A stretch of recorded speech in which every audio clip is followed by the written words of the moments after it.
You are now tuned to BS3 Network.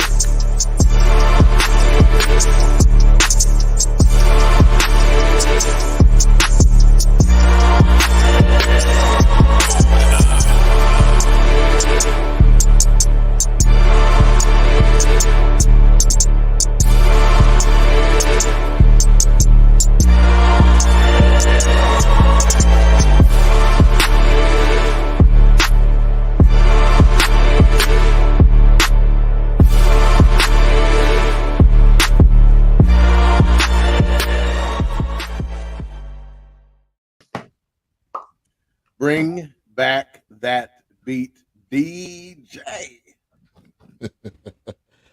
What's going on? Welcome to another episode of the Fourcast. It will be the 3cast tonight, so 4 minus 1.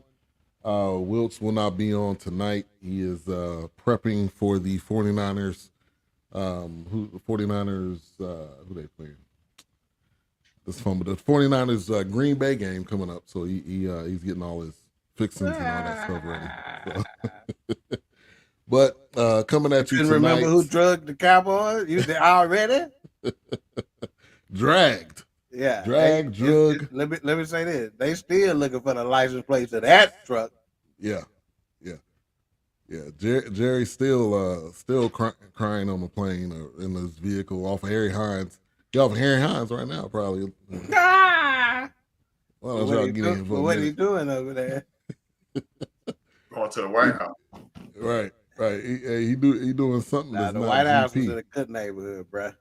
They had it in a fancy white neighborhood, which I love. Yeah, it goes perfect with the name. Mm-hmm. But coming at you tonight with another good one.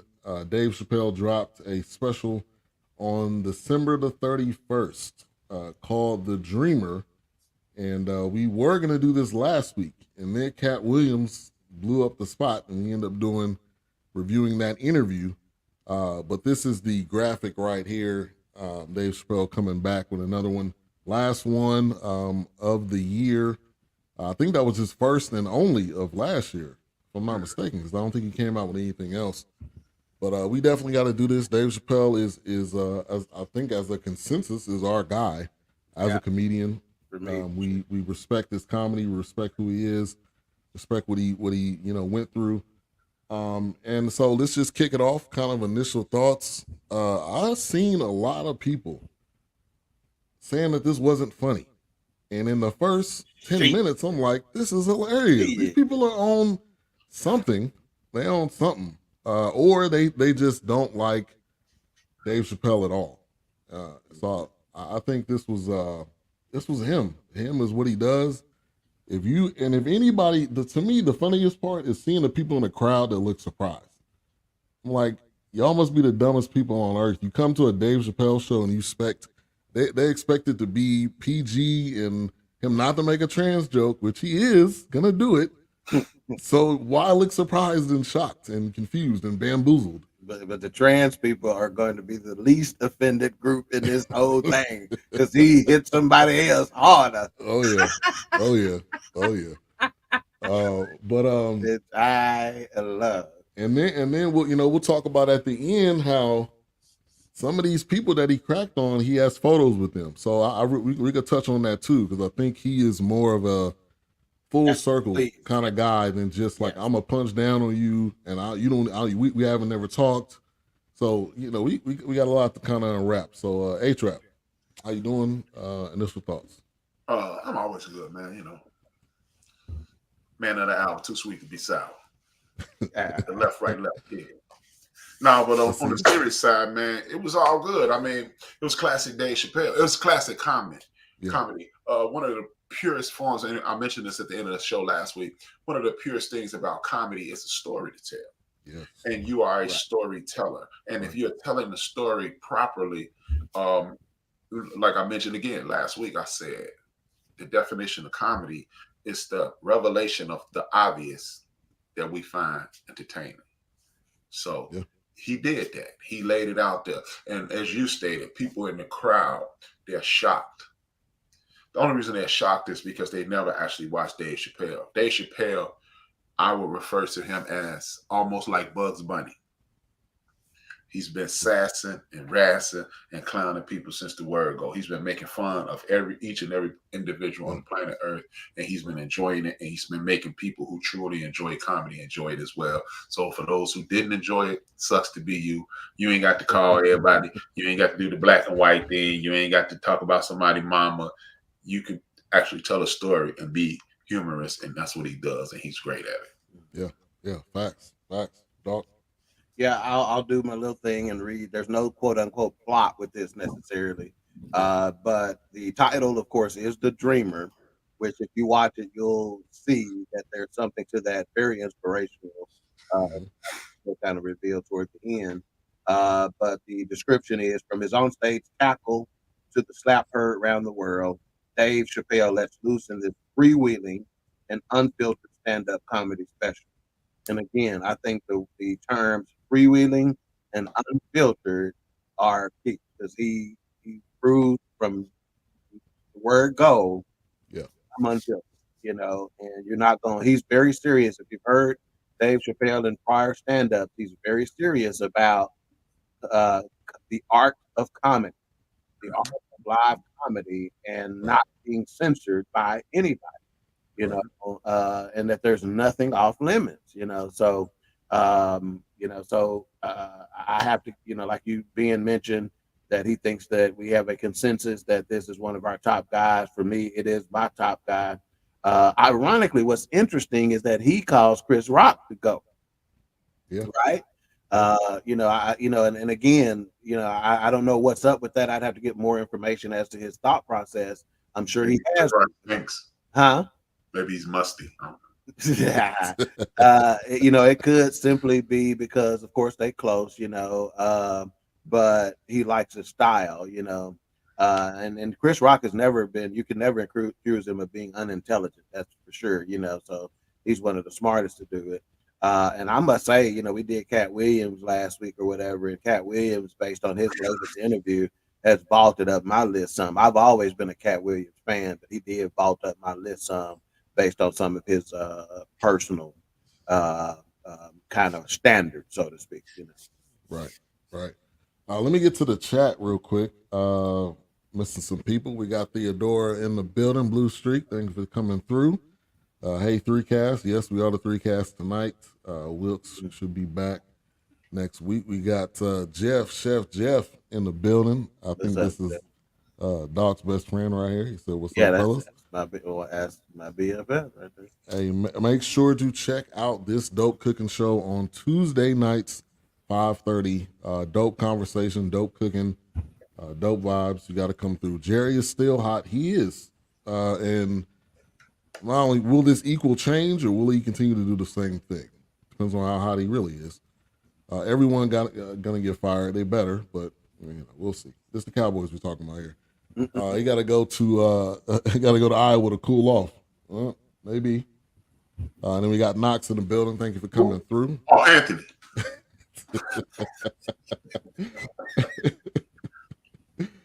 Yeah. So thank you guys for tuning in, coming through, and we appreciate the support as always. So I wanted to before we do that, let's just make sure we say from the show that one of the things I did forget to mention, that he did return to Washington, D.C. This is his hometown. Yep. This was filmed at the Lincoln Theater, which he talks about quite a bit. And Dave Chappelle is an Emmy and a Grammy winner. So just make sure you get his resume right. Definitely. There was a quote that appeared at the beginning. It was by Henry David Thoreau, and it said, if one advances confidently in the direction of his dreams and endeavors to live the life which he has imagined, he will meet with a success unexpected in common hours. Felt like that was a great quote. And for me, Chappelle is not just a guy that's gonna, I'm just doing a comedy show. It's not that. It's a whole, the whole production of it, the whole feel of it. It's in sequence. It's a film, but it just happens to be a comedy show. It's just the way he does it. And at the end with the picture reel, I was glued to my seat to see every too, single man. picture because you didn't know who was going to be in it. You didn't know what it was going to be about necessarily, Right. but it really gave kind of a back down memory lane. You got to see his family. I felt like it was just it was quality. Yeah, no doubt. Yeah. No doubt. And in terms of that quote, I'm going to read it again. I think it was so poignant. If one advances confidently in the direction of his dreams and endeavors to live the life which he has imagined, he will meet with the success unexpected in common hours. For me, that means you ain't even got to. He didn't say you accomplished your dreams. He just said you move in the direction of them. If you live a life that you imagine, if you live like you're trying to go toward them, you may or may not accomplish your dreams, but at the very least, you're gonna discover success that's unexpected in common hours, which means that it's while it's daylight, it's Right. it's early. It's gonna be while you can live those successes, you can enjoy those successes. Right. So set a dream and head forward. Yeah. Yeah. Yeah. Run towards that dream. Is kind of, and there was some things I think we learned. He was saying his father died before his comedic career kind of got started. I didn't know that. I don't know if y'all knew that. No, I didn't. That was my first time hearing him say that. Yeah. So I mean, that was another And thing that. yeah, Adrian, answer that the private. As Ben might be scared, but I ain't. I think I know what you're talking about, but I just I haven't said think it so too, but I want to make sure. Yeah, okay. Okay. But Next comment. Yeah, it kind of came to him really telling the story of, I was here. What he said, 20 years ago, or how many years ago he said. That's where he burst on the scene. Yeah, yeah. His first comedy show was here. It's for HBO, and him just really, HBO comedy show. Yeah, yeah. Was at the same a couple before that. Right. Was at that same spot, and they also showed the throwback image of that, which was dope. So it was almost this. I want to get y'all thoughts. This almost was this like, is this a farewell, or is just a just a moment in time where I just want to throw it back? Because it kind of could seem like a, I'm taking a break or a farewell. A-Trap. No, I would definitely not say a farewell. I think it was just a full circle. He was showing, hey, this is where I started. He did kill him softly, right? Like I had seen him on several other specials, like HBO used to do these like 20-minute specials, right? For up and coming comics. And I had seen him on there several times. And the one that he mentioned in the special, that when the horns and stuff kicked off, I saw that special. I didn't hear the horns, but I saw that special. Killing Me Softly is the one that made him Dave Chappelle. You had seen that those other little ones. You had seen him on comedy shows, and you knew he was an up and coming. I had seen him in the Tom Hanks movie with I can't think of it. It was something. You Got Mail. He was in You Got Mail. You had always seen him on the come up, but Killing Him Softly was the one that said, "I'm the man." That would be, for lack of a better term, that would have been his thriller. Or that would have been his off the wall. That would have been his off the wall. Okay. And then he took off from there. So he was just saying, look, I started here, I blew up, and I'm gonna come back here 20 years later and show y'all I still have it. And what I really appreciated about this, unlike the last two, he was fighting. He was fighting like, look, as Bob said, you cannot control me. I agree. This one was, I agree. Let me show you how funny I am. I agree. We can really stop. We can stop it right now. We can stop it right now. That is the review. That is it. That is that. I cannot articulate that any better. Period. That's what it is. Yeah. And just for the record, since he mentioned Off the Wall, Quiet as It's Kept, greatest Michael Jackson album of all time. Thriller, with all apologies, the Thriller, which is a very close number 2, is Off the Wall, baby. Yeah. Won't get no pushback. Off the wall, man. I give you that. Give you that. Yeah, but yeah, man, this, you know, like I said last Plus, he week, was still a brother at that time. no comment. It was still dark. It was still brown at that moment. You ain't finna get you and whoops tonight. Right. But like I told y'all last week, comedy, like in regards to entertainment, comedy is my first love, even more than movies and before music. And I got into comedy before I even got into hip hop. I always say, you know, you get your first love, your true love, and your wife. Hip hop is my wife. I'm linked up. Yeah. But comedy was my first love because my mom, even though me and my sisters weren't supposed to be listening to those Rich Pryor albums, but when she went to school and when she went to work, we put the Rich Pryor albums on. And Richard Pryor was just like Dave Chappelle. He would tell the most glorious stories, and he would paint a picture, and it was unbelievable. And he did that. I mean, this dude started off painted one of the best pictures of the whole story, of the whole special, and then took off from there. And yeah. So I'm with you. That's well said as well, H-Rap. In terms of, you know, your order and what you fell in love with first. And for me, it's comedy as well. And one of the reasons that's the case is because my mama as well. She was the one of the first that actually had cable. Okay, in the family, and HBO and Showtime and all that in particular. Okay. So if you wanted to see the Richard Pryor specials or the Eddie Murphy specials or whatever, you had to do it at our house, you know. So some of the fondest memories I have is my uncles coming down there to watch those specials as they aired. And my mama, it seems like all the time she would make cheeseburgers, you know, and she did it in a very black mama way, you know. Yeah. To where like she toasted the buns in the oven and everything, you know. So still some of the best hamburgers you'll ever get, you know. Yes, indeed. But yeah, I just remember being in the den, you know, my uncles laying on the floor, you know, head behind their heads watching and everybody laughing. And I was way too young to be watching it, but thank the Lord she let me. And my sister, you know. So yeah, that's why I fell in love with comedy, because of that right there. And while Richard Pryor is probably one of my all-time favorites. Yeah. And that was probably after you said, "Can we go and get some hamburgers somewhere?" And we got hamburgers at home. Now my mama had a little bit more control than that. We didn't even ask. Yeah. You kidding me? Your generation could ask though. What was in front of you? We didn't even ask. Well, you got beat. We got McDonald's at home. Hey, we did when we rode by McDonald's. We didn't ask, "Can we stop at McDonald's?" We just rode by that motherfucker. We just looked out the window one day. No, we didn't ask. And if we happen to pull up to one, oh, what done happened? We done come up in this. Yeah. Look what the wind blew in. We had to McDonald's. Yeah.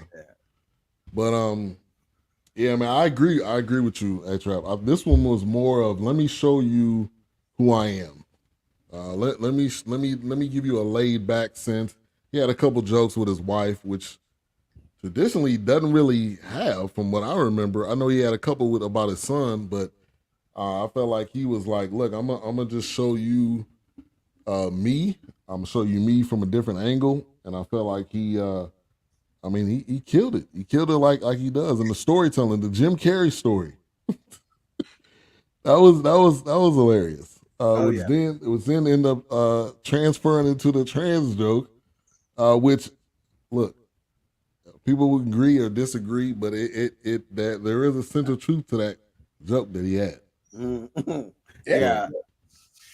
I you noted the fact that he mentions Norm Macdonald quite frequently. Yeah. Yep.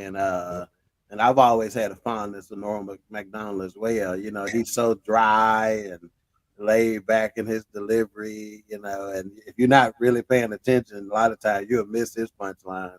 Oh, yeah. So I think he's gone too soon. And Norm Macdonald passed away due to a battle with cancer, and he didn't put it out there. He just kind of went through it, you know, himself, and did what he did. In fact, some of the people that were closer to him that knew, he, you know, told them, "Don't, you know, let's keep this to ourselves. We just don't, you know, and I respect that, you know." And then yeah, Jim Carrey, because I'd heard that too about Jim Carrey, that when he did the Man on the Moon movie, and the entire time he was filming, he did it as Andy Kaufman. And for those of you who don't know who Andy Kaufman is, if you ever watched the series Taxi back in the day, and I know A-Trap did, man, was that not one of the greatest shows of all time to date? I mean, one of the greatest shows of all time to date. If you hadn't done, if you can find Taxi on, YouTube or Netflix or anywhere, and you hadn't watched it, I suggest you do. But yeah, Andy Kaufman was a dude on there. Didn't he play Lotka? Wasn't that his name? Lotka, and he was a weirdo. Okay, so they actually, so from basically from my understanding, he was as weird in real life as he was on that show. So yeah, Andy Kaufman was, and so as a result, Jim Carrey felt, I got to stay in character as this dude. This is not the kind of weird dude you get in and out of character on, because he's so weird, Yeah. So we're not talking about him trying to stay in character of some regular person during that filming. He's staying in character of the weirdest dude you knew back then. So imagine what Dave Chappelle must have been thinking. Not only is he in character as this other dude, but one of the weirdest dudes you could ever find. Yeah. And let's shout out Jim Carrey real quick, who I think is one of my favorite comedians. Ace Ventura, that was right in my era there. Cable Guy was one of my Cable Guy is another good one. Yeah. And the Pet fact Detective. he started on Ace Ventura, Pet Detective. Yeah. And the fact that he, from what I remember, got his start on In Living Color, which was a show that's right of really a bunch of predominantly black people, black comedians and black people. And he came in and he killed it. It wasn't like this the white dude is not funny and they just giving him a chance. Fire Marshal Bill. Exactly. He held his own. He held his own. So he's definitely one of my favorite comedians. Yeah, in fact, I found myself wanting him to get more play on In Living Color because he was that funny, Yeah.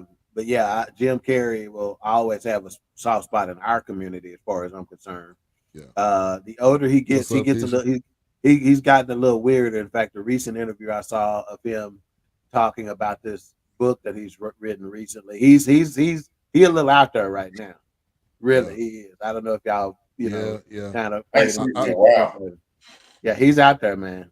Yeah, the book he's coming out with, he a little out there. And I think he's kind of at that Cat Williams moment where it's like I'm done with Hollywood. Who is that? Jim Carrey. Jim Carrey. Yeah, because he's had interviews of him really exposing things that have been going on. Yeah, and he's bald headed now. Yeah, with the beard, kind of look like Letterman. Kind of look like Letterman a little bit. This fool said the Unabomber. But he been having some interviews where he just been telling the truth about what goes on in Hollywood. So definitely Jim Carrey, one of my favorites. And then he goes immediately from the trans joke to well, you know what? Y'all don't want me to talk about trans. I'm gonna start punching down on the disabled. I don't know. Now he called them the handicapped. He called them the handicapped. The handicapped. Disabled. Yeah, and so he went on this Madison Cawthorn. I didn't know who he was. I had to look it up. And then fast forward to the end, he had a clip of him either shaking a hand or hugging a guy, and it seemed like he was at one of the shows. He was laughing. Yeah.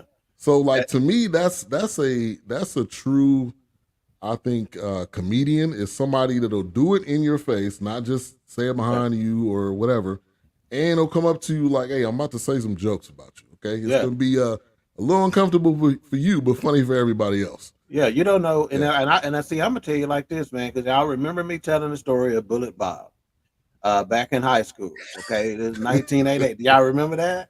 I tell y'all kind of. about? I think so. Yeah. So it was a white kid, and so I remember I used to be very anxious whenever I was around, the disabled, and not knowing exactly, do they want me to open the door? Do they not want me to open the door? How do I don't want to embarrass them. I don't want them to think I'm whatever, right? So one day we were coming inside the school, and his name is Bob, but that day he got his nickname Bullet Bob. But he was coming into school, and I went ahead and grabbed the dough for him, and I said something funny because I don't always been that dude, So I said something funny to him, like, Bob, I'm gonna get this dough for you this time, but next time you're gonna open it for me or something like that. Yeah. And so he kind of looked up and was a little shocked by it, but you could tell it did not offend him at all. And so we going. I said, "Come on now, you gotta hurry. You can't be, you ain't got no excuse to be late here. You can go as fast as you want to, or whatever." And then I started calling him Bullet Bob, and he pulled me aside, some weeks later, because I used to clown him like I used to clown everybody else. And he says, "Man, thank you." And I said, "What's up, Bob?" He goes, "For treating me like everybody else." That's all he wanted. He didn't want no special treatment. He goes, "That's the best thing you could have did for me." And I want to say he actually corrected somebody who was around us once when I was scoring on him and saying, "No, leave him alone. That's exactly what I want." I said, he said, "Do you defend that guy when he's, scoring on him? Do you defend that guy? Then don't defend me. Right. If I need defending, I can defend myself." He goes, "I'm glad that," he goes, "it's the most I feel like the rest of the people." Yeah. So I think Dave Chappelle the same way. Hell, talk about us, be funny about us. That way we feel normal. Don't leave us out and give us no charity. Don't feel pity. The disabled do not want you to be feeling pity on them. Most of the time, the people that's defending them is not disabled. It's other folks who think they want to be pitied and they don't. Yeah. True. Yeah. Go ahead, A-Trap. You want to add something? No, I totally agree, man. Because I mean, that's the whole purpose of the whole comedy scene. We're going to take these situations that we're living in every day, these racial situations, these social situations, these sexual situations, these gender situations, and we're gonna put them in front of us, and we're gonna laugh at them in hopes to bring us closer together. Right. And instead of like the world we live in now, we're saying disabled because we are traditionally body people. Now they've even gone to the point that they're saying differently abled. It's like we continue to put these obstacles between. I didn't even know they.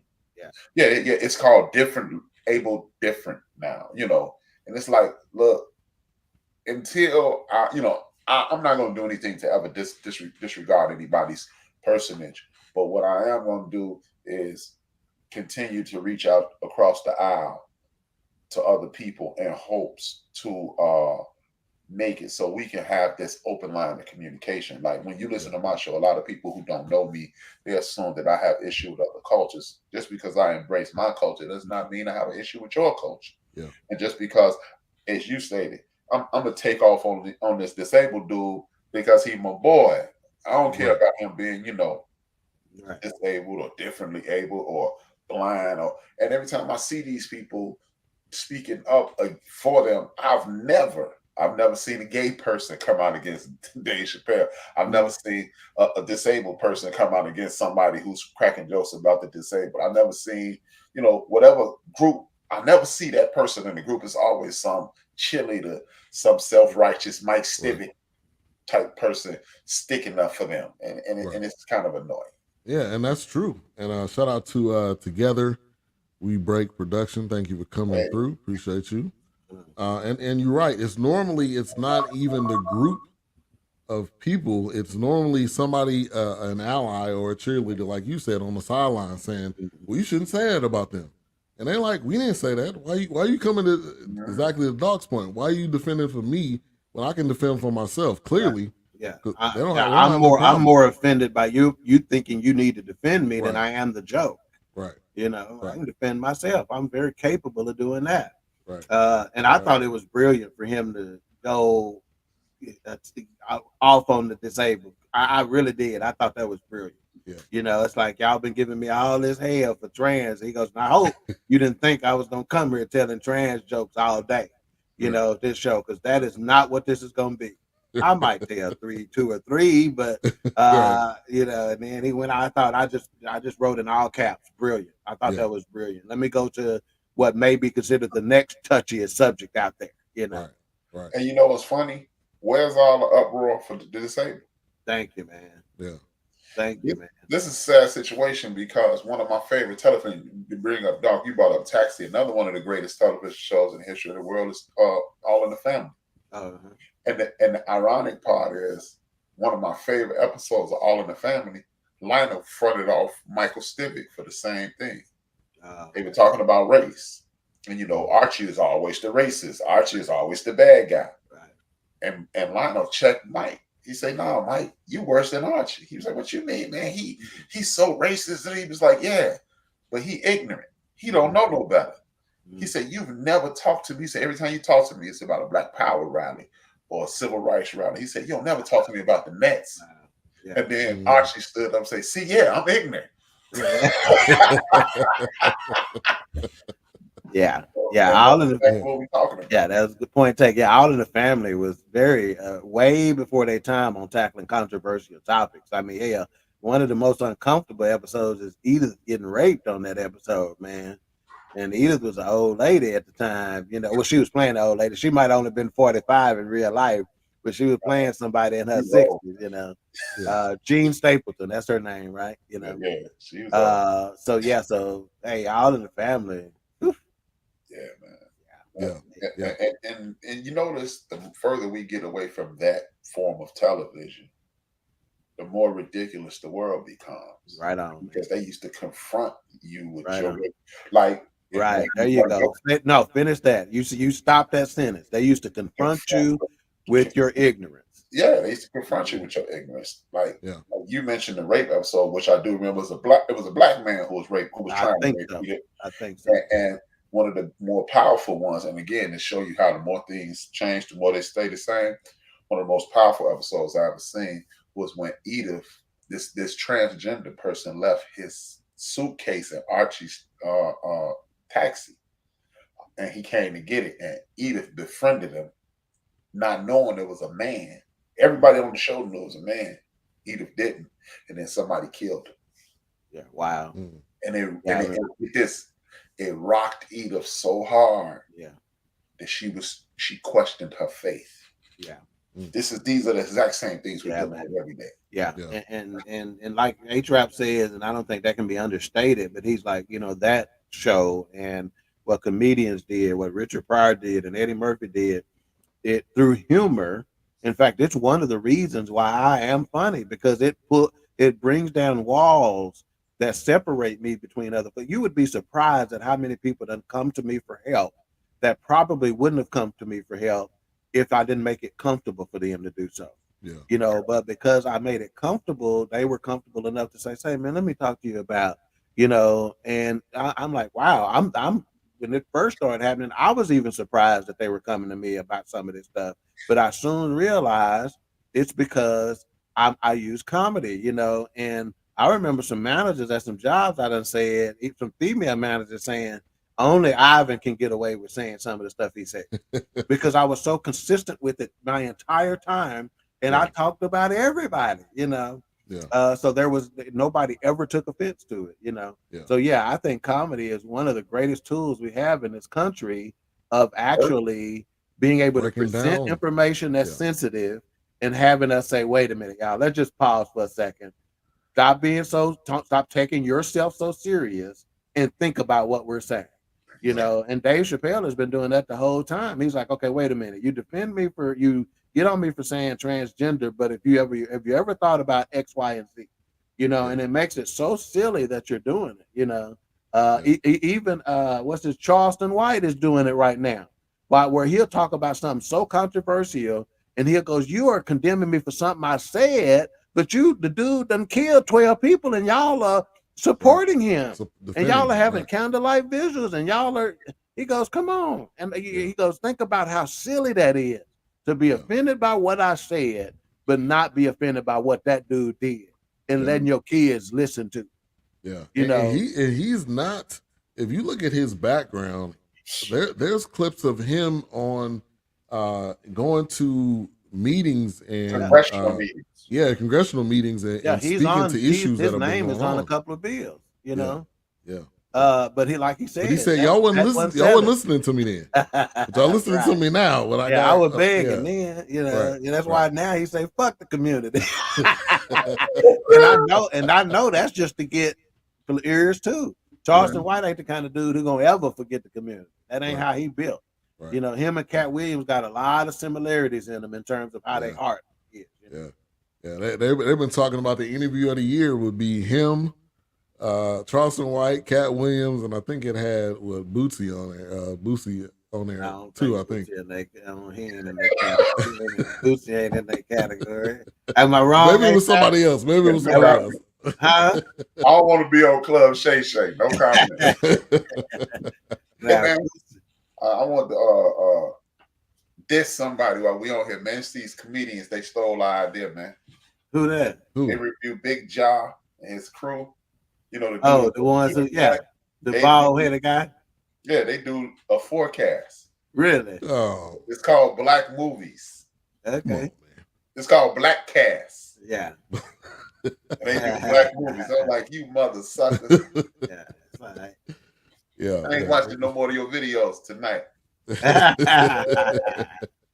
We should do a collabo. Hey, you can come on, y'all can come on. But and then he kind of went into the Huckleberry Finn joke, talking about the book.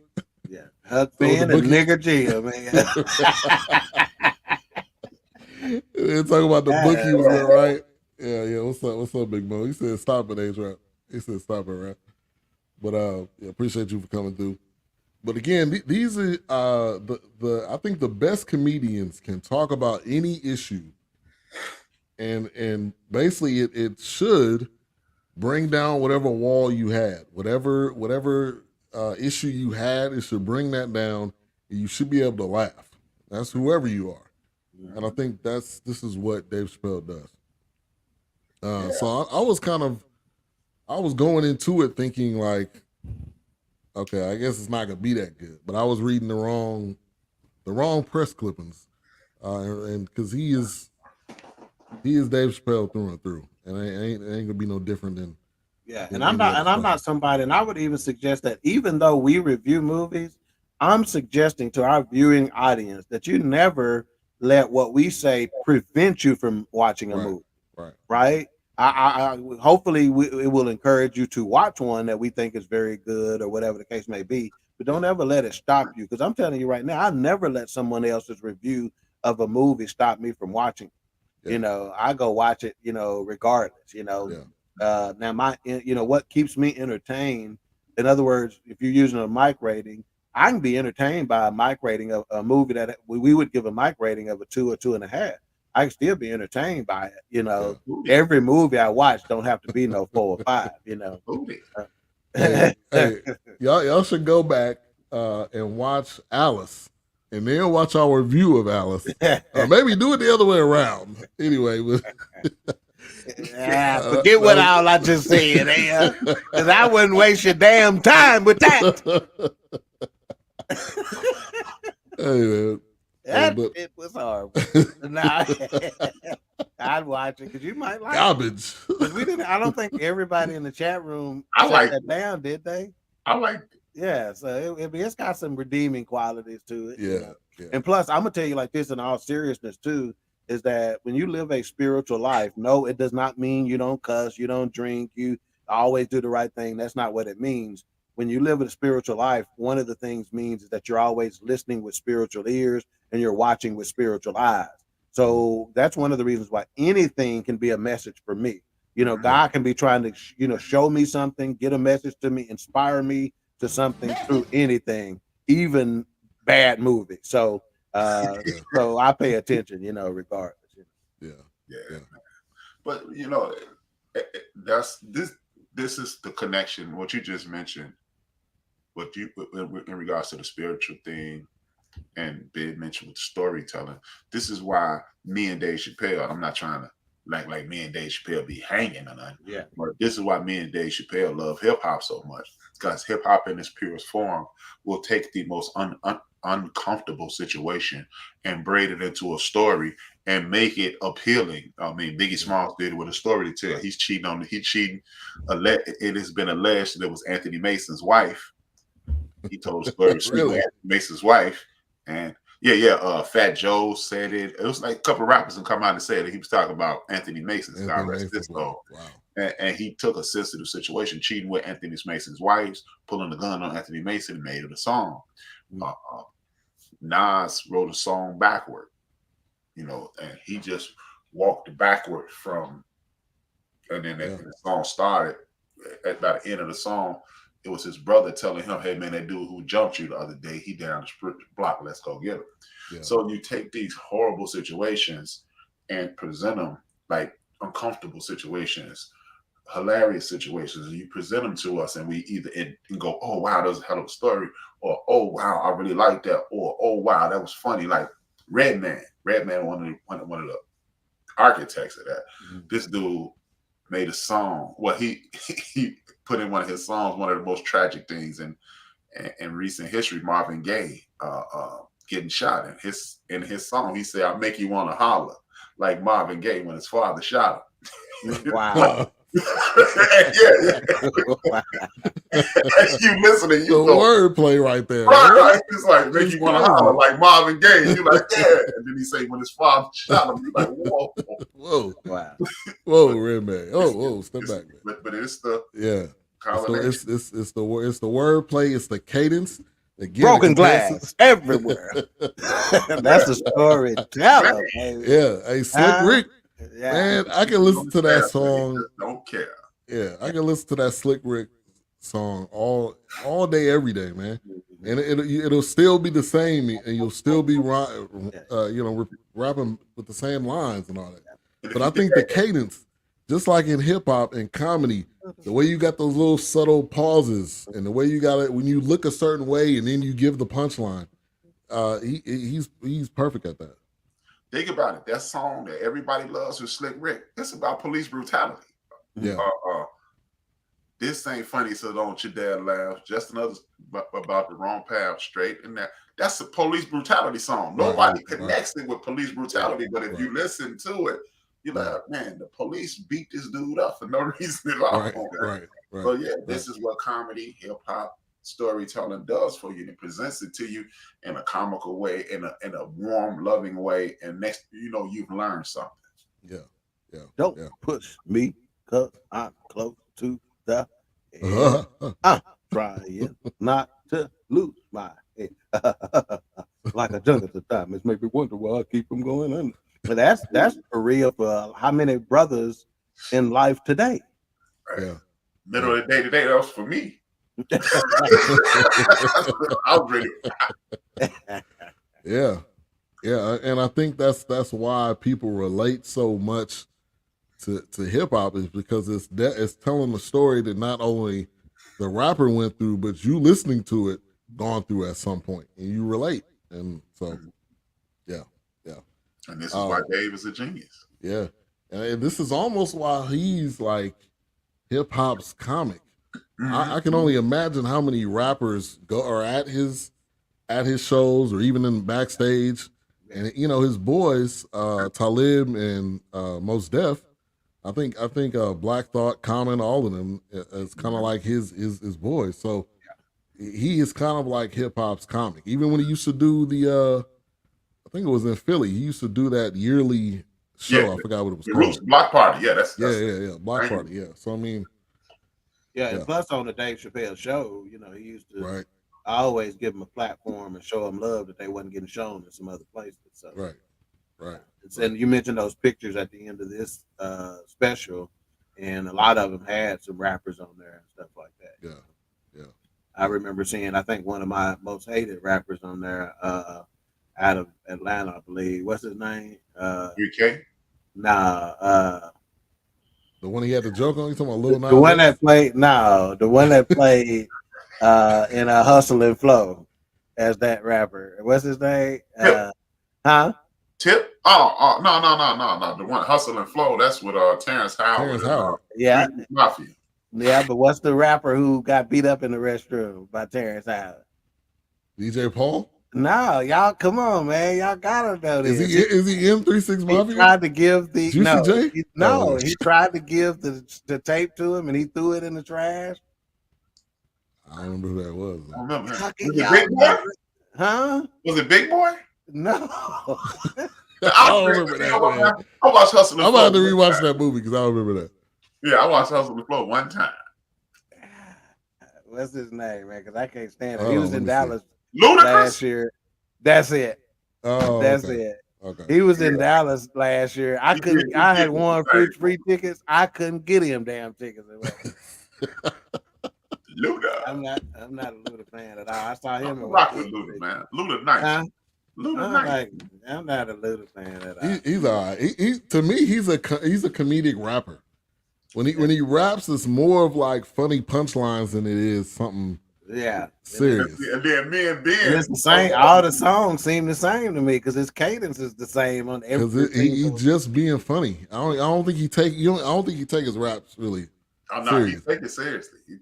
He not battle rapping nobody though, man. If he got in some beef before, he lost. I can tell you that right now. I don't care who it was. Because me and Ben, we don't know him as Ludacris. We know him as Lover. Yeah, he was a radio personality. Oh, really? Before he was a rapper, yeah. Yeah. And I was right about that Atlanta, wasn't I? Or was that wrong? Yeah, he's from Atlanta. Okay, that's what I thought. Yeah. I thought maybe that's what threw y'all up. Yeah, he was born in Illinois, well, Michigan, right? Pryor cousin. I didn't know that. I hate that part of it. I'm serious, man. Richard Pryor, my boy. I'm sorry, man. And supposedly, according to Cat Williams, he was at one of them meetings, so they had to decide who was going to get what roles. Hey, man, but hold on. Yeah, because Luda responded in a rap, didn't he? Yeah, he did. Which somebody checked him, like, nigga, who responded to somebody? I ain't gonna ever respond to me with no song. Yeah, and he was smiling the whole time, so it was like he was being funny. Again, you can't take him serious. But see, this is the part that nobody pick up on this. We always go, yeah, Luda said Cat was at the meeting, but Cat was at the meeting too. Right, yeah. Which he said, he admitted he was at the meeting. So, hey, and you used to have chops too, Cat. Yeah. All right, so he went to a joke, which this has actually happened. It was like, I'm gonna go to jail. I'm gonna say I'm a girl, and there was a guy. There was a story out there. A guy that went to jail said I was a girl and got like 3 prison guards pregnant. Yeah. So I'm saying, it ain't like this stuff. This stuff ain't far fetched. He didn't make this up. This is stories, right? These ain't jokes. This kind of stuff happens. What better way than to say that you're trans and go to a woman jail, and you got you just got a plethora of just like ladies. that shows how silly it is that you have the ability to do that. Yeah, and that's or participate in men. Participate in men in women's sports. UFC. You're basically about to kill these Yeah, ladies. UFC, man. What the hell, man? The fact that we even having a talk about this is like, I'm looking. If anybody would have argued for them to be able to have the right to compete against that, I'm waiting on the dude that get dog walked by one of them. I'm identified as one of them chicks. And it wasn't like they was fighting the Ronda Rouseys of the world or the Cyborg, if y'all know who she is. They were fighting like Janice from accounting and stuff, man. They wasn't fighting no real MMA, fighters either. So and shout out to Richard Grant. He just put a laugh emoji. What's up, Rich?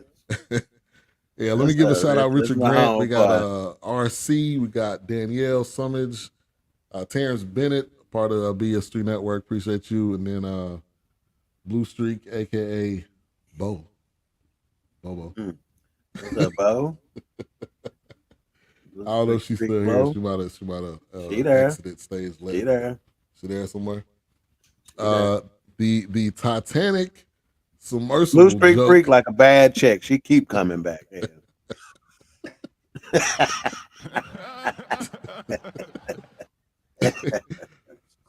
And before we the whole Titanic thing, I think love it, man. The obsession that people have. The fact to that me you is can tell crazy. a bad joke. He knows it's a bad joke. He knows it's not very funny, but he's like, I like telling it because it's funny to him. It makes him laugh. And I'm telling you like this, any good comedian, any good preacher or pastor, if you're not talking to yourself doing what you're doing, you're mistaken anyway. Like if I'm bringing a message, I'm listening to what I'm saying, because if it's truly the Holy Spirit that's talking through you, he's talking to you, right? And same thing with a comedian. If you're there and you telling jokes and stuff and you can't laugh, one of the best things in the world for me is when a comedian can't help but laugh at what he just said. I think that's fantastic. Yeah. So he can't even tell this joke because he's laughing, and it's not even funny. You know, welcome. It's like that shows the kid that's still in him, right? You know that 7-year-old Dave Chappelle laughing at that joke. You know, some people can't get in touch with their 7-year-old selves anymore because life has been too difficult for them. You know. Oh, you said something different. Wow. I guess somebody had to fill in for Wilkes today. Yeah, but you know, I can get in touch. Like I stay in contact with my 8-year-old self and my 5-year-old self and my 12-year-old self. You know, just through life. You know, but some folks thought life done been so heavy, you can't touch the kid in you that you used to be. You know, and that's a very important part of who you were at that age. That should be utilized today to help get you through. Yeah, I agree. Yeah. And you know what? When he did that, he reminded me. I had just recently seen Deion Cole in an interview, and Deion says he purposely tells a joke that he knows is gonna bomb, so the crowd could get dead. And he said he know once they die, he said he know he got them paying attention now, and then he pulling stuff out the hole purposely, and maybe that's what Dave was doing. Like, hey. Well, he said it too. I don't think that's what he's doing. He said though, I'm gonna tell this, so then y'all can. What he said, he had an explanation for it. I don't remember what he said, but maybe it was so like y'all can look at me crazy. He even talked about his wife hates it. You know. Yeah. You know, but what happened? So what he did, that was one of his callbacks. Like he had about 3 callbacks to where he called it back in a later joke. Yeah. Like one of them was when his wife was. We remember he left the safety deposit box. He goes, you know, here go the keys, whatever. He goes, this whatever y'all need will be in this box. It'll be taken care of. And she looked at it. And he goes, ain't nothing but your book of jokes in here. He goes, yeah, there's some good material in there. And if you tell them just right, you know, y'all should have everything y'all want. And then she started reading that Titanic joke. He goes, no, you got to do your mouth like this. And I thought that's hilarious. Dude, hilarious. He is pure genius. He's an artist. Yes, that is it right there. A lot of people have gotten away from being artists. Right. Yeah. Timing. Well, I think even Kat talked about that. It's about crafting. You know, he's like, we craft these jokes, and sometimes you have to work on them. And he gave, I can't remember what comedian he gave credit for. Yeah, for actually helping him hone a joke. He's like, I wrote the original premise, but it wasn't that good. Mark Curry helped me, you know, key it in to where it was actually funny, you know. So I what's funny to me is that number one, Dave Chappelle is at a point to where he could tell a joke, knowing it ain't funny, it ain't gonna work, but I'm gonna tell it because I like telling it, and he can make that work for him. And then what's interesting is he says he's known as a lazy comedian. He didn't say that. He's heard that before. That is a real critique that somebody has given him. And he goes, well, of course, the audience doesn't know what you mean by a lazy comedian, you know, but he says it's not because I don't work. That's not what they mean by lazy. They mean that when I tell a joke, if it gets 3 or 4 laughs, I'm okay with it. Most comedians are going to be like, no, I got to dig into this more because that wasn't enough laughs, you know. Yeah. And he goes, I'm cool with it if it gets 3 or 4 people in the audience laughing. That's fine with me, you know. Yeah. Yeah, man. People take things way, and that's the problem, man. I mean, we're losing the point of comedy. The comedy is to you only need one person to laugh. I agree wholeheartedly, man. You know, and I can't tell you how many shows I done been at. I think Lavelle Crawford's show in Sacramento, California, when I was there. He said something and I laughed out loud so hard to where I was the only one in the place laughing. And he looked at me. He's like, that dude right there is funny.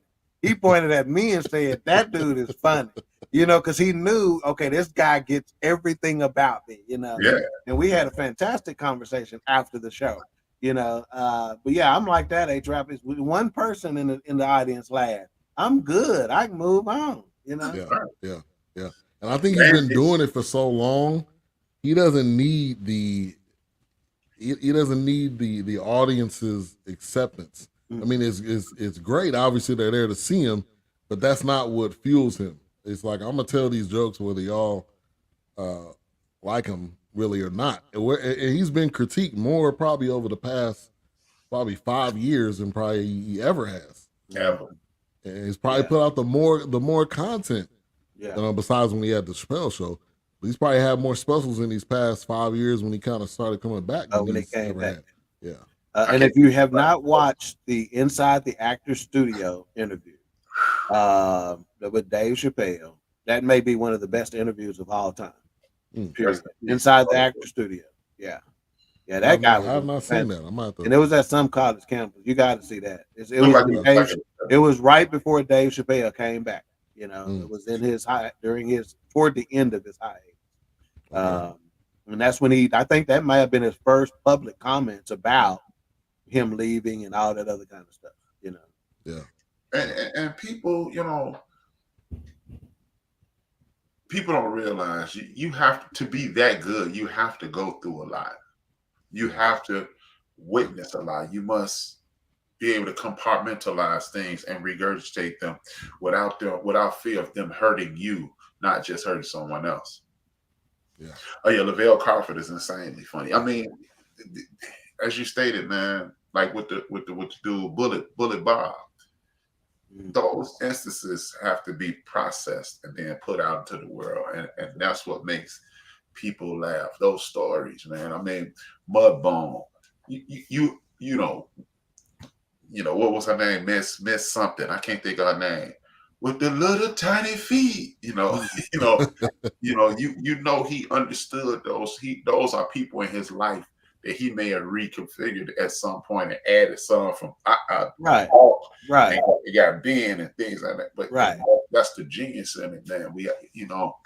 And we got to the point where I don't think we should disregard anybody's feelings, but we are so caught up in people's feelings and how this makes you feel instead of just listening and laughing and enjoying it. Because as we stated earlier, the people who you're sticking up for, they're not offended, they're laughing. Yeah, in some areas of life, we are not doing enough thinking, and in other areas of life, we are doing way too much. Way too much. Yeah. Way too much. Yeah, but one of the things I found brilliant about Dave too is like when he did the Puff Daddy joke and he danced like him, and he's not. What's funny about it? Dave is not a great dancer, but I think that makes it even funnier because he got the moves down, you know. And it to me makes it even more funny because Puff Daddy can't dance, you know. But if you think back on his show when he played the crackhead with the red noggin on and stuff, and he does a dance and he pulls himself back up and stuff like that. You know, I think that's one of his funniest skits too. You know, and the fact that show was only, I don't know how many seasons it was on for, 3. But I'm telling that has probably the most quotables than any type of show in that form, in that type of format. Yeah, man. That's one of the saddest, things in entertainment history, as far as I'm concerned. That show stopping way too soon.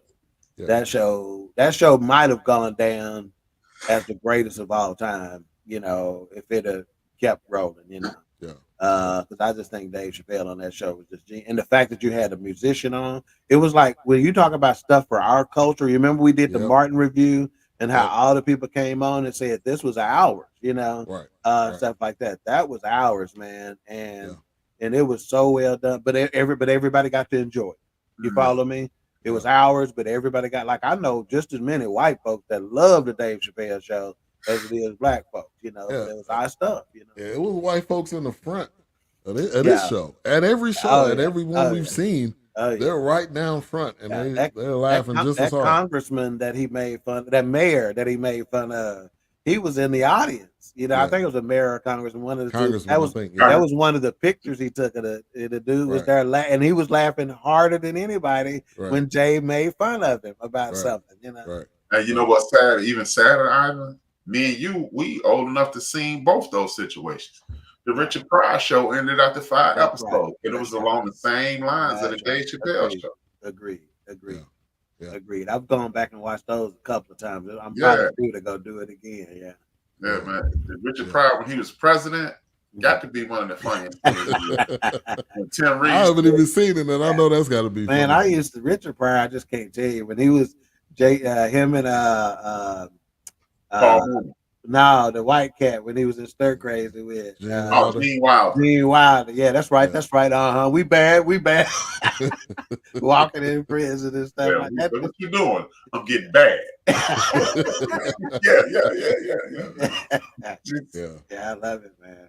Yeah, and that goes back to that clip we played of the whole Kings of Comedy. How are you the Kings of Comedy when Richard Pryor exists. Yeah, right. When And a lot of people say Richard Pryor. I mean, the list of comedians that are today, more than likely they're gonna say, yeah, Richard Pryor was my inspiration. Yeah. A lot of people don't say Steve Harvey was the inspiration. Just say. Boy, inspiration to kill yourself. Well, that boy. It's inspiration to get a hair piece, a hair unit. A man unit. And see, what's funny to me, that's another thing that make Cat funny, is that he using the proper term for it, Right. Because that's probably what it is in the catalog. It's a man unit. Yeah. So his second trans joke in this special, if I'm not mistaken, y'all correct me, but whatever, he was talking about getting attacked on stage. And he was talking about all that. He went through that, and finally at the back, I can't remember who he said wrestled the gun out of his hand. And they said he was actually whoever wrestled the gun out of his hand actually was shot at. I don't know if this part is true or is just an embellishment to make the story funny. But when he pulled it, it didn't go off. So he tried to chamber it, it wouldn't. And when he pulled it, that's what it was. He tried to chamber it and it wouldn't chamber it. So since it wouldn't chamber, he just was gonna pull the trigger off to the side or whatever, and the knife came out. And he goes, so it was a gun that identified as a knife, or a knife that identified as a gun, or whatever. A knife that identified as a gun. That was so funny, slick, creative. man. That was so slick, man. What's up, Together CJ? We Break? What is Together We Break production? What is her name? Do anybody know? I don't know her name. I've been on her program. She's interviewed me. Okay. She has a great program, whereas she interviews podcasters and hopes to attract people to them, so she can go there. Okay. Yeah. Well, let us know your name in the comments, ma'am. Her comment about Lavelle Crawford show, laughed so hard, absolutely. And I don't know if in his show, when I went to see him, he went on so long.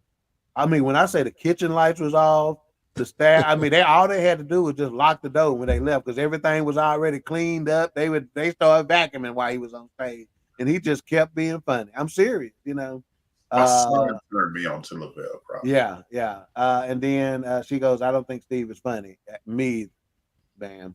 Yeah. A lot of people. Yeah. Me, I'm not a fan of his. Yeah. And shout out to CJ. Man, CJ's numbers, if y'all go to his channel, his numbers is up, man, especially from last night. Watching the Cowboys game. So he doing live reactions to game moments. And like I said, it's not safe for work, so don't play it up loud at your desk. Do not play it loud near a church. Your boss about to take you in office. But the whole Chris Rock and Chris Rock, like we said, is his boy, and he said, like, he calls him. He's like, yeah, you the only nigga I would answer the phone for. He said, did it hurt? I don't doubt at all that he didn't. That's false at all. Because, and I would love that, they said that they went on tour all last year. I'm like, can we get a special of that? That would be monumental. That's where Chris Rock taped his special, isn't it? On that tour. No, he was down the street pretty much in Baltimore. Yeah. Okay. I thought it was off of that tour that he took that special. It was at the end of that tour. Off their tour. It was at the end of that tour that he did his special. Because he talked about how the entire time they were on tour, he kept waiting on Chris Rock to address it on stage, and he never did. And what was funny to me is that when he got attacked on stage, Dave Chappelle said, I didn't know what to say.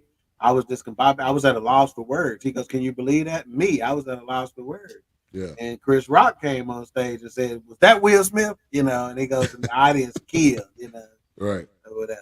And it was like, man, you could have said that at any point in time. You said that now, we'd be waiting on you to say something. Now you gonna talk. Yeah, right. You know what I really appreciate about that? It had nothing to do with comedy. I like the fact that Dave didn't attack Will Smith. Not saying that what Will Smith, and he could have, but the whole world has piled on. Again, this is what comedy is for people. Mm-hmm. You can destroy someone, you can uplift someone, or you can just keep going, and we don't have to focus on this drum has been beaten already. Right. So that's something I truly enjoyed about that. Agreed. And he even said, he goes, and the reason why I didn't, he goes, because I'm Will Smith. Right. And I'm Chris Rock. I've been both of them, so that's why he chose not to. And again, I just think that speaks to Dave Chappelle's intelligence, his emotional intelligence, his social awareness, and whatnot. So yeah. And again, I think that just shows that's a grown man type of response. Mm-hmm. That's a grown man, realistic, mature, exactly. Because he could have went on a whole tangent of Will and Jada, which people have done so many times. We know their marriage is trash. Yeah. As individuals, they're trash too. Okay. So he could have went there. But he just decided to keep it real. I'm at the point where I don't know if their marriage is trash. I think they're just marketing geniuses. It seems that every time they get ready to sell or something, they come out with a ridiculous story. Yeah. Because they lay low for the most part until something comes up. They're trying to sell the podcast. She did. She became out, and then she had the hottest podcast in the world. I'm like, I mean, Will Smith is striking me as nothing close to stupid. I just can't see him going along with this. And then, and the slap being the fact that the slap is not that exact same thing has happened before in real life. Mm-hmm. A lot of people still don't know that. That's not the first time that exact same thing has happened. The exact, almost to the T. Almost to the T. And I ain't heard nobody put that together yet to see what that's really about. And that's what I'm saying, man. That's that whole Hollywood, Illuminati, Kevin Hart is Frankie Lyman, all this other stuff, right? It's a rabbit hole. But see, here's the deal. And that's why, because they're going to say, they'll put one outlandish thing in there to make you say, oh, that is ridiculous. And now the non-legitimate things that are said are not even taken seriously because we done put this one ridiculous thing out there. The rest of it is the case, Yeah, man. And like I said, I just can't, this dude has been ridiculously intelligent. Jazzy Jeff mentioned that before they blew up, they were sitting on a stoop. And Will told him everything he was going to do.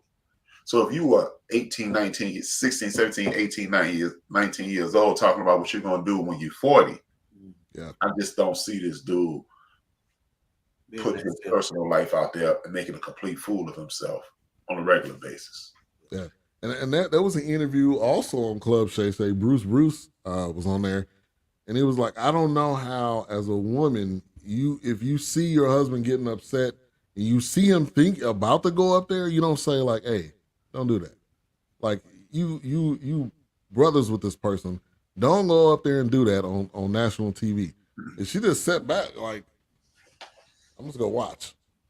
But I think I agree. I partly agree with you, H-Rob. I think part of it is just a show. Yeah, I mean, what better way to sell stuff than controversy? He slapped them, and then the Slave movie came out. I'm gonna tell you again, the fact that this has happened before. What is it? Either we got parallel dimension shit going on. Even we in are you talking about that movie? That movie? Does it matter? Does it matter what it was? Was it a movie? Was it a whatever? It don't matter. The exact thing happened. Yeah. And it was, and that was a reenactment that happened after the slap. And if you think about it, Chris Rock at that point name was Mud in the black community because he had did that the black hair movie, and he got called saying the N-word with 3 white dudes, and it took a white dude to check him about it. So Chris Rock's name was Mud for a little while during this. True. And then Ain't nobody talking about the Good Hair documentary. Ain't nobody talking about you let Louis C.K. and Ricky Gervais say the magic word. They just talk about you got bipped on. And now your ticket prices went up, your sales went up, you went on tour, you probably made about $25 million. Slap, hey, Will Smith. I'm finna crack on Jada in a minute, you know. Bust me in the mouth.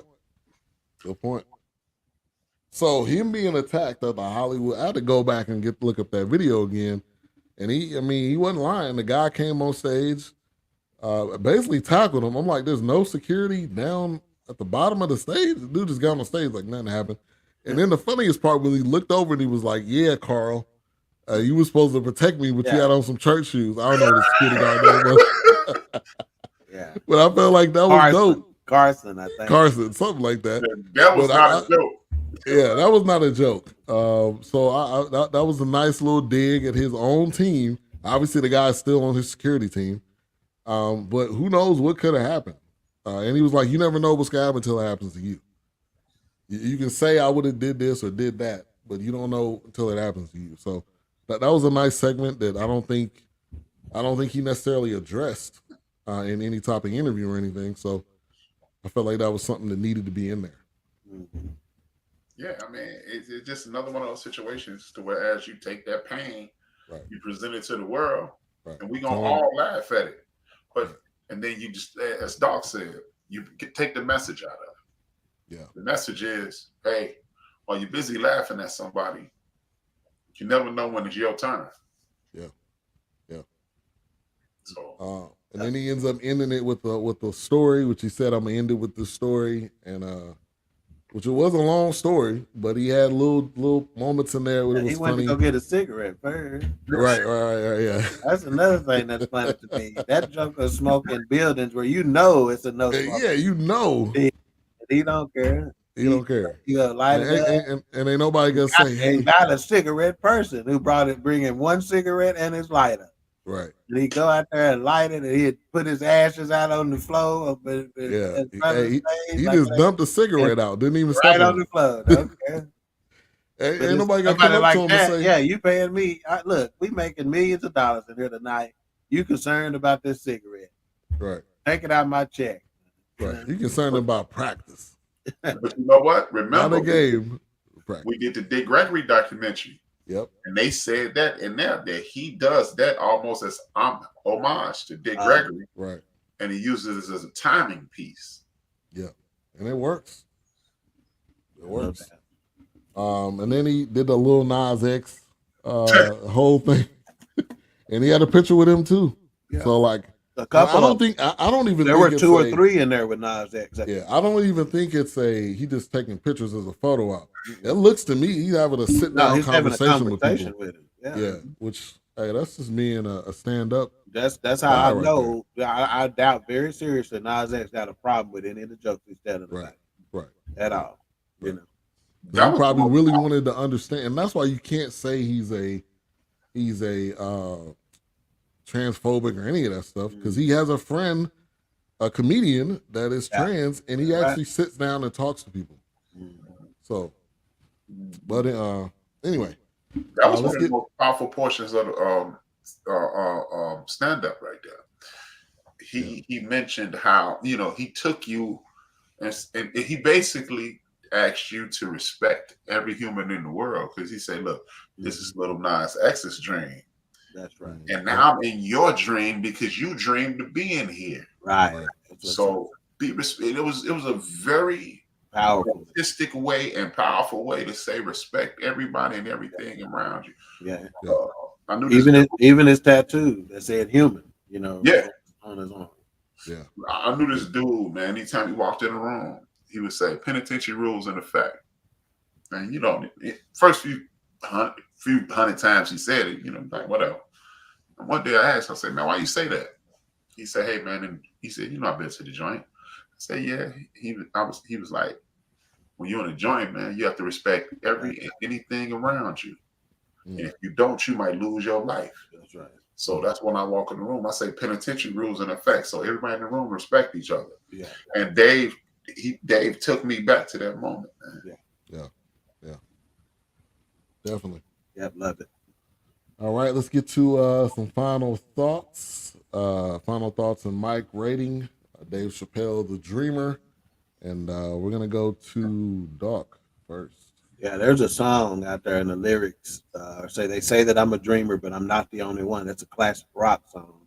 One of my favorite songs, classic rock songs. In fact, my classic rock playlist is probably the largest that I have, believe it or not. So I've always identified with being a dreamer, you know. And so for me, this one hit home. Let me just say this. I was at 4.5 mics up until about halfway through his last story.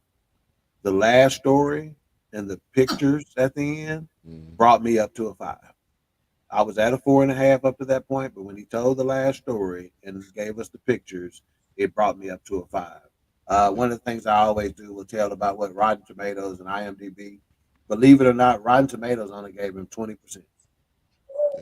Can you believe it? I think Alice got more than that. Yeah, really. And then IMDb gave 7 out of 10. I don't have Google's ratings right now, but yeah. So for me, again, 4.5 up until the last story and the pictures, but those pictures showed so much humanity in him. And right now, if you could look at those pictures, you can think whatever you want to think about Dave Chappelle. If you saw nothing else but those pictures, that ought to change your entire perspective on everything he does, because it told such a story. They say a picture is worth 1,000 words, right? Yep. Those pictures told the story. He shouldn't even ever have to defend himself about whether he's transphobic or whatever else. Look at the pictures. You can see what kind of dude this dude is.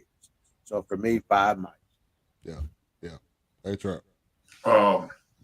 As I said, at the beginning, middle, and the end, this is my favorite genre of entertainment. Dave is one of the greatest they'll ever do it. I thoroughly enjoyed it. I deem this as his return to comedy. He didn't have to defend himself. He didn't have to let you know that I'm gonna do what I want to do. He said, I'm gonna return to the art form. Metaphorically, this was Bruce Lee after they beat him up in the movie. He turned, he came back, and he was mad. Yeah.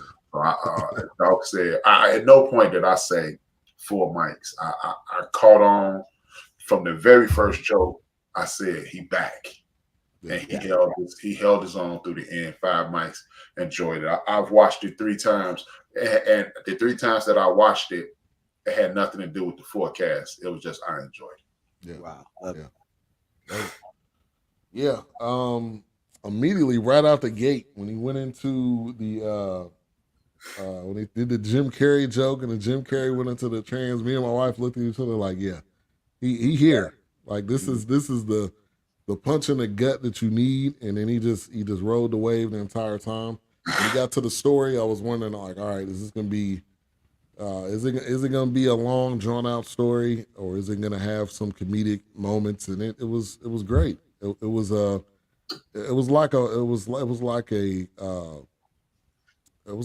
like philosophy. I mean, it was just like art at its finest. You talking about your dream, you talking about the people in the audience's dream, and they were all locked eyes on him because you're on your seat trying to hear what he's saying. So yeah, it was a 5. It was a 5 all the way through. Indeed. Whatever he puts out, we will review. I'll say that, and he delivers. So yeah, it was definitely a 5. Yeah, I thoroughly enjoyed it. All right. So we don't have anything necessarily planned for next week, but we will let you guys know. We will be doing something. As we will be back next week. Should be the 4 of us. So definitely be on the lookout for that. And what do we have coming up on the end of the bench tomorrow? As usual, I'm doing so many shows now, and I have so many things on my list. It's hard for me to keep up, to construct a show.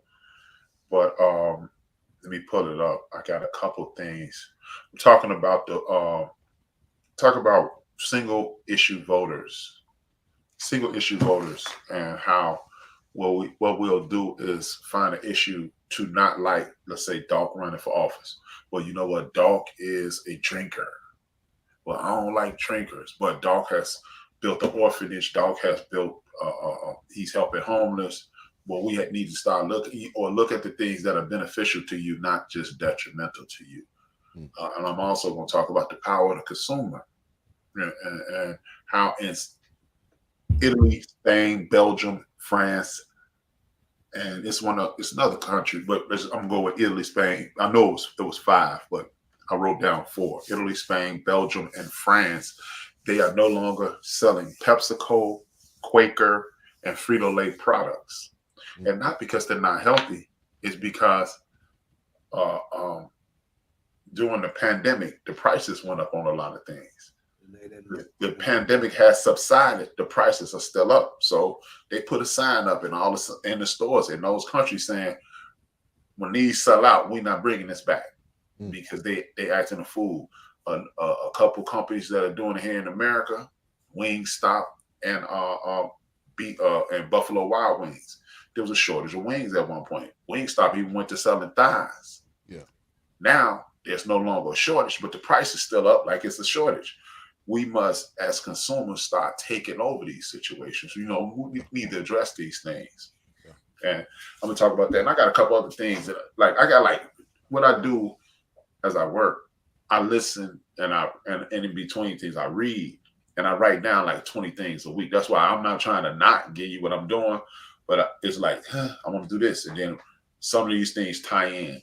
And what I am going to do is add a piece of entertainment to my show. Because I read Zig Ziglar.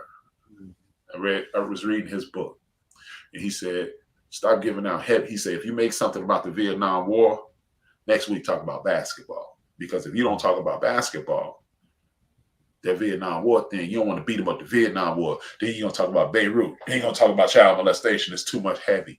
So I am gonna add a little lightness to the show. I got a couple shows that I want people to watch, because at the beginning of the year, I talked about mental health and how I want people to get into mental and spiritual health and not just going to church. Just as Dolph said, he's disarming people with his humor. And I want people to disarm themselves with life and start turning on some of these TV shows and not reality TV. Good old fashioned stupid TV. Just Matlock. We know he gonna solve the case at the end, but we gonna watch it anyway. Right. Right. Even though Cannon was fat, he was running people down. So I got this one show that I'm gonna tell people I watched 2 episodes. It's super dope. It's on Netflix. I'm gonna start doing that type of thing. Yeah. That's good. That's good. I don't want to just stay heavy because heavy ain't gonna get us there, but we must stay focused as well. Yeah. Put the difficult piece in the middle. Like the executive sandwich. It's not a sandwich approach. Yeah. Right. Exactly. All right. Queen 3 and King returning tomorrow. Yes, it is our first episode of the year after winter break. Our topic tomorrow, I have no idea yet. I was waiting to secure my guest first, and I do have the guest secured now. Our first show of the year will be Andre Jones of the Lunch Break Sports Show. So he'll be on. He is King 2.0. He is the gentleman that stands in, fills in for me whenever we have a Dallas Stars conflict or the Super Bowl conflict, which will be taking place pretty soon. So you will be seeing a lot. Huh? Or those 2 letters flare up. Yeah, there you go. So we will have him on, and you'll probably be seeing a lot of him in the first quarter, because like I said, the Super Bowl ahead, and then the Stars will start their playoff run at some point. So, so I think it's apropos that that's our first guest of 2024. So, in fact, A-Trap mentioned, having some entertainment in the show. Well, Queen 3 and King is the 3-year running most versatile podcast for BS3 Network. Yeah. And that is the reason why, because we try not to hit you with serious topics every time. We try not to hit you with silly topics every time. We try to cover it all. You know, we're gonna give you a little mental health. We're gonna give you a little financial planning. We're gonna give you a game show. We're gonna give you relationship stuff. We're gonna tell you old stories from back in the day. We're gonna do some everything because we don't want it to be constantly heavy. But by the time we do get heavy, hopefully some of the funny stuff we've done, some of the old stories we've told, will at that point have let you know where our hearts are. You know, so now we got to give you this heavy information, and we may even have to check you on some stuff, right? As a culture, as a society, and it's going to be better received in that standpoint because you know at this point you're getting it from family. Right. Definitely. So whatever it is, it'll be good. That's why with AJ on there, he's gonna always have nuggets. You know, a few guests that we have: John Lewis from the Man Talk Mondays, AJ Jones, Pastor Dawkins, Gary the Philosopher Freeman. It's some folks that we put on there. Even Latoya Gilliard from Perspective Forecast on BS3. I mean, Perspective Podcast on BS3. You know, there's a few guests that every single time you know you're finna get some nuggets. You're gonna get some gold games, some free games. So, so yeah, so it'll be a good show regardless of what we talk about. I could really not have a topic tomorrow, and I could still have a good show just talking. You know, that's how much chemistry we have, and that's how good AJ Jones. Yeah, seems like our related. So I mean, you know. Oh yeah. Hey, real quick, if you want to talk about the this right here, how was this? Yeah.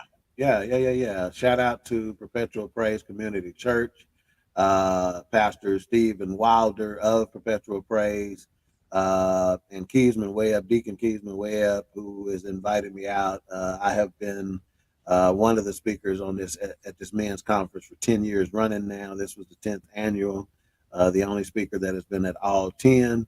Pastor DeMadre Massey of Friendship Missionary Baptist Church in Waxahachie. Oh my God. Okay, he came with it as well. We got Pastor Willie Taylor, New Birth Christian Church, and Trevante Strange was the vocalist, him and his wife sing. So it was just fantastic, man. I had so many brothers walking out of there saying, you made me want to go back to church, you know, or you made me relook at how I give. And so many people, of course, in our community, when you think about giving and it's a church person telling you that, they automatically think it's money. And it's not always money. Sometimes it's about your time, and sometimes it's about your talent that you're giving. And sometimes it's about forgiving. You know, there is no forgiving without giving. You can't spell forgiving without giving. So sometimes it's just your forgiveness that you can give, and it don't cost no money. Right. So yeah, so it was a fantastic time, and I already can't wait till next year. So if you're a local brother in the DFW area, I promise you it's worth that little time investment. And sometimes that's what you're doing. You're giving that little time. That little time you give, that's a seed in and of itself, believe it or not. Yep. And you're right. And it's not always about money. And a lot of it is giving time. It's that little bit of time that you talk to somebody that you never know that impact that you're making on them or what they were thinking of doing. That's right. Yeah. You know? Sometimes you going for somebody else anyway. Right. Sometimes you go to get information so you can pass it along to who the Lord know ain't got no connection to this that can't get to it, but they need you to go get the information so you can pass it along. So don't be selfish with your time. I know it's hard to leave the house on a Saturday and you know the weather cold and you're going to be at the house making homemade chicken noodle soup, you know. So on the side. Appreciate that, Richard. Yeah, miss you, man. Appreciate you. Richard is an insightful dude, man. He says some stuff. Matter of fact, half the things he say, he call and tell me or text me or something after the show. I said, man, you should have said it. You know? Yeah, joining in doing the show. Richard, man, we appreciate you, man. Richard's an insightful fellow, man. Good dude, too, man. Real good dude. Definitely. All right, before we close it out real quick, from our sponsor, Share Alternatives, it's the all-natural products, toothpaste, mouthwash. They also came out with a deodorant this week, so they're just dropping products you can go pick up at the farmer's market. Also, sea moss, you take a little bit of that every day, and that would basically be your vitamins. So they're at the farmer's market every weekend, Saturday and Sunday. quick shout out to them. And then if you want to go ahead and close us out, Trent. Oh well, y'all already know it's the middle of the month, so still broke. Yeah. So if I owe you something, I ain't got it. And if you need it, get it from God. Yeah. Him upstairs.